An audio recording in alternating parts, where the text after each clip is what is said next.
On a un photographe qui est à la recherche de plein de sosies. D'ailleurs, il va nous en proposer et nous en présenter quelques-uns. Et qu'est-ce qui fait que pour un même modèle, toi, tu peux trouver que ça ressemble, alors que moi? Non. Au contraire, je peux avoir un avis contraire, justement. Oui. Donc, des sosies à venir.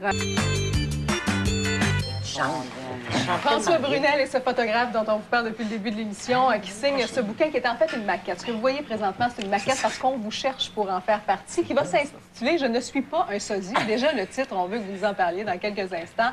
On veut voir Estelle également. Bienvenue et merci d'être là. À vous aussi. Close-up. Close-up qu'on voit, donc. Ce sosie, donc, de Pierrette Robitaille. Il y a quelque chose. That's so cute. Il faut avouer qu'il y a quelque chose. Vous le faisiez-vous dire avant? Oh oui, souvent. Oui? Oui. Ouais. Souvent, les gens me disent que je ressemble à Pierrette, ou souvent, les gens me regardent là, comme un petit sourire, là, comme quoi ils s'adressent à... Je me dis, c'est pour moi qui mérite ça, c'est sûrement Pierrette, donc... Fait que je sais qu'ils me prennent souvent pour elle. Et vous l'avez trouvé comment? Comment le lien s'est fait entre vous deux? Eh bien, on avait fait affaire aux médias. Je me souviens plus. Comment Dans le voir, je pense? C'est ça. On avait mis des annonces dans le voir pour trouver des sosies au début. Okay. Et puis, c'est une des rares personnes qui lit le voir qui avait vu cette annonce et s'était inscrit, avait téléphoné pour dire qu'elle ressemblait à Pierrette Robitaille. Et là, finalement, on a fait le travail, nous autres, de les rencontrer et de les réunir pour faire les photos. Là, la base de mon projet, c'est de trouver des gens qui se ressemblent et de les réunir et de faire une photo issue de la rencontre des deux personnes ensemble. Ah, ouais. Et au début, c'était plutôt mystérieux pour moi parce que je ne savais pas si les gens allaient aimer ça ou j'avais l'impression de déranger les gens. Mais dès le début, j'ai vu que les gens adoraient ça. Et puis, il se passait souvent des choses assez invraisemblables quand les gens se rencontraient. Il y avait quelque chose en commun. Comme disait Pierrette tout à l'heure, oui. Est-ce que vous avez l'impression qu'elle vous ressemble? Est-ce que vous le sentez, ça? Bien, vous le voyez-vous? Je trouve que la rencontre, en rencontrant Pierrette, ça m'a comme permis d'être encore mieux dans ma peau. Ah, ouais. C'est-à-dire? Je rencontrais une femme tellement pleine de douceur, intègre et qui s'assumait que ça m'a comme... Je me suis dit, je suis quelqu'un de bien. Tant qu'à lui ressembler, aussi bien lui avoir toutes ses qualités. Oui. C'est une projection, je pense, hein, quelque part. Oui. Comment, Pierrette, tu disais souvent... parce que souvent, François, il me disait, baisse le menton pendant les photos. Puis Pierrette, elle disait, t'es bien plus fière que moi. Je dis, non, moi, je suis fière d'être posée à côté de toi. C'était ça qui faisait des fois, les attitudes de la vie, tu sais, hein? C'est sûr. Puis on a parlé de nos fils, hein? Ouais. Tout le temps. On a passé notre temps à parler de nos fils. Quand vous dites que des croisements d'histoire dans les gens que vous avez rencontrés, vous entendez quoi comme croisement d'histoire? Bien, il y a toutes sortes de choses. Il y en a qui peuvent avoir la même voix. J'ai fait deux couples l'autre jour. C'est deux femmes qui sont malheureusement pas encore dans la maquette, mais c'est deux femmes qui sont nées en Ontario. Une à Toronto, l'autre à Hamilton, à 1 heure de différence la même journée. Et quand ils se sont rencontrés, ils étaient voisines ici à Montréal, séparés par un mur de briques. Ils avaient un tatouage sur leur corps chacune qui avait été fait par la même personne. Et sur chacun de leurs tatouages, c'est écrit en chinois « Amour ». Et en plus, c'est que ils sont vraiment pas parentes. Le père de une est indien de l'Inde et le père de l'autre est allemand d'Allemagne. Donc, ça sont vraiment... Au niveau de la génétique, oui, c'était pas ils sont vraiment de backgrounds très différents, mais ils se ressemblent, mais passaient souvent pour des sœurs jumelles ou des parents très proches. Et c'était assez fascinant. On va voir des photographies déjà, donc, qui ont été grabées. On va pouvoir les commenter. Peut-être nous dire si vous trouvez qu'ils se ressemblent ou pas, parce que tout à l'heure, il y avait des gens qui disaient oui, des gens qui disaient non. On va vous questionner là-dessus aussi. Donc, deux filles, peut-être que là, la couleur de cheveux joue aussi, hein, là-dessus. Ça, cette histoire-là, c'est quoi? C'est deux filles qui ne se connaissaient pas, donc? Oui, c'est ça. Mais à droite, c'est Michel Bellil. Et à gauche, ma mémoire fait défaut. Je l'ai écrit dans la maquette. Alors, ben, Michel, en fait, c'est ma voisine pendant des années. On était voisins pendant plusieurs années et j'ai rencontré... je crois que c'est Catherine, en fait. Si vous le trouvez, là, ça va être... Comment toi, elle s'appelle Catherine? Oui, elle s'appelle Bianca, en fait. Bianca, oui, c'est ça. Bianca, excusez-moi, Bianca. Alors, et je trouvais qu'ils avaient le même air. Quand j'ai vu Bianca, je me suis dit, mon Dieu, tu me fais tellement penser à une amie à moi, Michel, mais c'est incroyable. Et je trouvais qu'ils avaient un air... je vais inventer ça, je pense, parce que ni l'une ni l'autre a du sang indien, mais je trouvais qu'ils avaient l'air un petit peu... indien, autochtone, mais dans le... Vous êtes toujours sur le radar, là, vous, là. Vous êtes toujours en train de chercher un sosie quelqu'un. Vous observez tout le temps. En 1981, je travaillais ici à Montréal, dans une agence, et il y avait une femme, une Hongroise. Oui. Et je lui disais que, mon Dieu, que tu ressembles à ma nièce qui a 10 ans, qui est à Québec, qui vit à Québec. Et à ma nièce de Québec, quand j'allais voir ma famille, je disais, tu ressembles tellement à une femme qui travaille à Montréal. qui est une Hongroise, et comme deux gouttes d'eau. Et finalement, quelques années plus tard, donc cet été, ma nièce est venue avec ses 3 enfants à Montréal et on a réuni les deux, on a fait une photo, ils se ressemblaient encore. Et les deux se souvenaient que je leur avais dit ça, donc, en 82, donc je pensais déjà à ça. C'est que c'est pas nouveau comme projet. On va en voir d'autres. On va en voir d'autres à l'écran, s'il vous plaît. Ah, Rémi Girard. Rémi Ah, avec regarde, c'est quelque chose à l'attitude, ça. Hein, la parenté énergétique, le rire.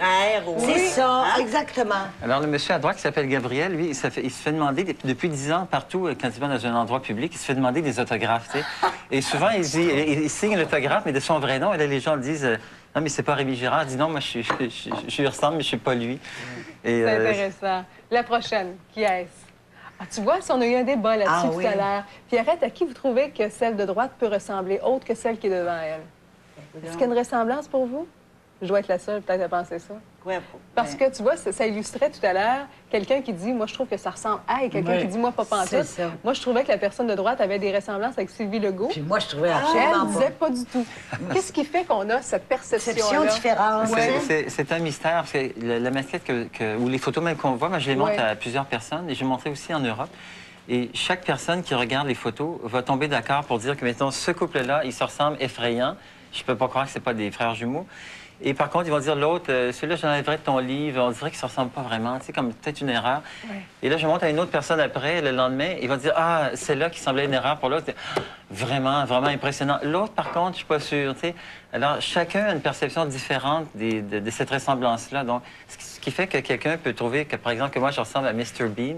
Oui. Et moi, je disais Jean Maheu. Jean Maheu. Ah, oui. Tu sais, il était au maquillage, puis tout à coup, j'ai fait, mon Dieu, il ressemble à Jean Maheu. Oui, et d'autres, ils sont d'accord ou non. Tu sais. Et souvent, quand les gens se rencontrent, et d'où le titre du livre, Je ne suis pas un sosie, parce qu'au début, c'était les sosies. Oui. Mais comme il y avait beaucoup de débats, ils se ressemblent-tu, ils se ressemblent pas, finalement, j'ai pensé de changer le titre et que ce serait plus drôle de dire Je ne suis pas un sosie, puisque souvent, on veut pas, on se fait dire, quand tu ressembles à quelqu'un, on dit, ben, je trouve pas, tu sais.